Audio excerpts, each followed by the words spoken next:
تشبیہ و تمثیل غور کر تو صحیح، اگر سنی سے العقیدہ بن کے رہے گا، وہابیت سے دور رہے گا، صلح کلیت سے دور رہے گا، سچا مومن بن کے رہے گا۔ اور میں ایک پیغام دے کر کے جا رہا ہوں، شہزاد بریلی سے یہی پیغام لے کے چلتا ہے کہ دشمن احمد پہ شدت کیجئے، ملحدوں کی مرفت کیجئے، دلوں کے دل یا رسول اللہ کی کثرت کیجئے۔ یاد رکھو سنی کبھی وہابی مت بننا، چکرالوی مت بننا، کبھی بدعقیدہ مت بننا، اس لیے کہ بدعقیدہ بننے کے بعد سارا سسٹم ہی خراب ہو جاتا ہے۔ ایک سنی سے العقیدہ ہے، اگر بدعمل ہے لیکن اللہ توفیق دے دے نماز پڑھے گا، اللہ اس کی نماز کو قبول کر لے گا۔ لیکن اگر مزارات کے خلاف بھونکنے والا ہو گیا، سرکار کے اختیار پہ حملہ کرنے والا ہو گیا، نبی کے غیب پر حملہ کرنے والا ہو گیا، اگر بدعتی اور بد مذہب بن گیا، تو سنو مدینے کے تاجدار فرماتے ہیں لا يقبل اللہ تبارک و تعالی لصاحب البدعۃ صلاۃ ولا صوما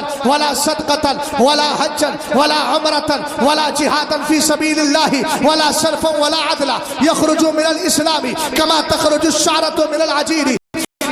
کبھی بھی بد مذہب بد عقیدہ مت بننا، نہ رافضی بننا ہے، نہ وہابی بننا ہے، نہ وہابی سے دوستی کرنا ہے۔ وہابی بنتا کیسے ہے؟ کوئی فیکٹری نہیں ہے، ہاں لیکن وہابی کیسے بنے گا؟ وہابی مدرسے میں جانا شروع کر دے، اس کے بعد اس کے نظریات اس میں آنے لگتے ہیں، ان کی مسجدوں میں نماز پڑھنا شروع کر دے۔ اور ایک طریقہ اور ہے، اگر وہ نماز بھی نہ پڑھے، ان کے عقیدے بھی نہ لے، لیکن وہابی کا رد کیا جائے تو سنی کا چہرہ سکڑنے لگے۔ میں نے کہا برا تجھے نہیں کہا جا رہا ہے، ان بروں کو برا کہا جا رہا ہے جنہوں نے مصطفیٰ کی گستاخیاں کی ہے۔ اور ہم جانتے ہیں ہمارا باپ ہمارے نبی کی ذات پر قربان ہے، باپ کو گالیاں دے گا برداشت کریں گے، مصطفیٰ کی ذات کو گالیاں دے گا کبھی برداشت نہیں کر سکتے، اس لیے کہ ہمارے باپ کو گالی دینے سے ایمان نہیں جاتا ہے، لیکن مصطفیٰ کو گالی دینے سے ایمان تباہ ہو جاتا ہے۔ اور ہم تو یہی کہتے ہیں الہیں جانا الہیں مانا، نہ رکھا غیر سے کام، اور نتیجہ کیا ہوا؟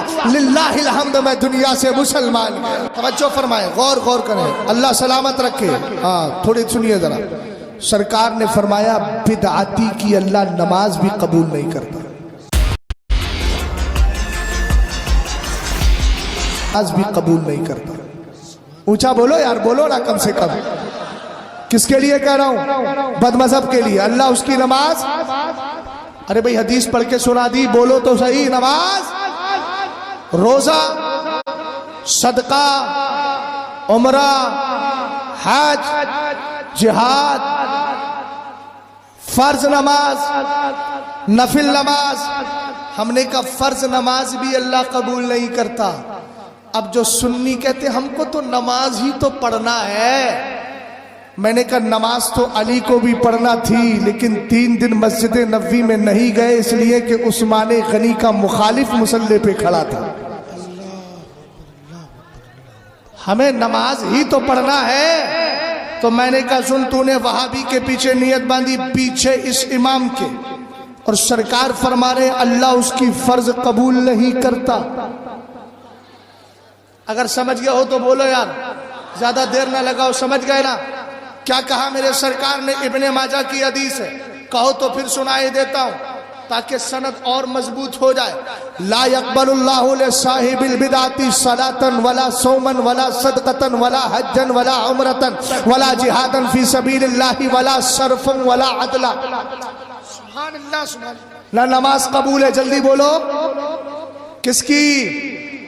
بد مذہب کی۔ اونچا بولو، کس کی؟ سنیوں کے علاوہ جتنے فرقے پائے جاتے ہیں سب بد مذہب۔ اونچا بولو، سنیوں کے علاوہ جتنے فرقے پائے جاتے ہیں سب بد مذہب کی۔ نماز، روزہ، صدقہ، عمرہ، حج، جہاد، فرض، نفل، یخرج من الاسلام۔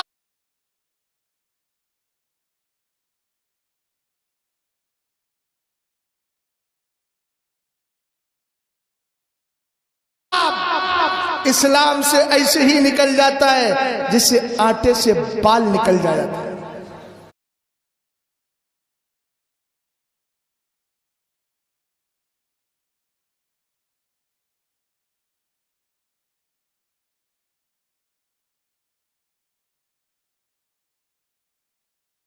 کسی کے پیچھے بھی نماز پڑھ لیں گے. میں نے کہا پاگل ہو گیا ہے, سرکار کا اسلام سے نکل گیا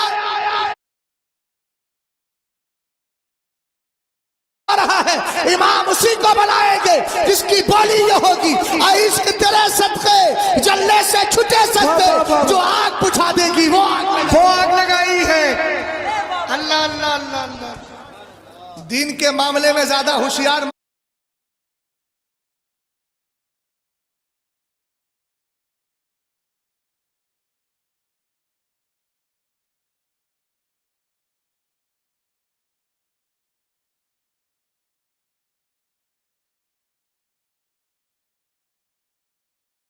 بنیے.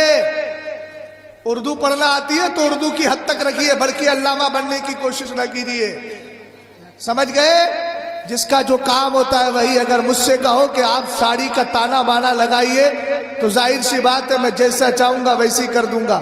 اب ایک آدمی دن بھر ساڑی کا کام کرتا, رات کو فتویٰ دیتا, بولے کسی کے پیچھے بھی نماز پڑھ لو, نماز پڑھنا ہے. میں نے کہا دین سیکھا ہے تو نے, یہ کہاں سے نکال کے لایا؟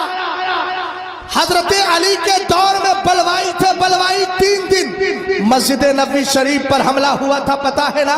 حضرت عثمان غنی کے قاتلوں نے 3 دن آنے کے بعد مسجد نبوی پہ قبضہ کر لیا تھا, اور 3 دن تک مسجد نبوی کے اندر بلوائیوں کا بلوائی کن کو کہا جاتا ہے؟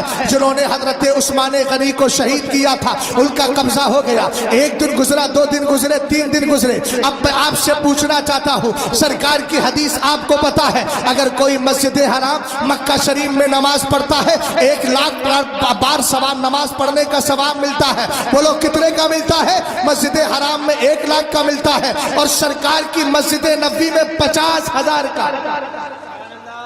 اور حضرت علی نے کتنے دن نماز نہیں پڑھی؟ لگاؤ ذرا کاؤنٹ کرو. 3 دن کے لیے کتنے ہو گئے؟ 5 وقتہ نماز تھی نا.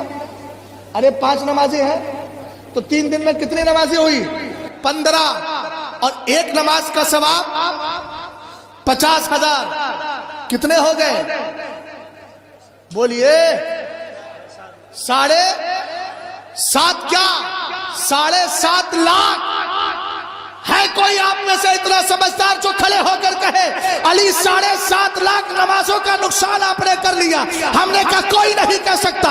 علی نے 3 دن اپنے گھر میں نماز پڑھی, سرکار کی بنی ہوئی مسجد, ہاتھ سے بنی ہوئی مسجد میں 3 دن نماز پڑھنے نہیں گئے, اور علی نے گھر میں نماز پڑھ کے, رقیب صاحب جملہ دے رہا ہوں ضائع نہ ہو جائے, حضرت علی نے 3 دن گھر میں نماز پڑھ کے ہمیں بتا دیا مسجد بعد میں دیکھنا, مصلی بعد میں دیکھنا, پہلے مصلی پہ کھڑے ہونے والے امام کو دیکھ لینا.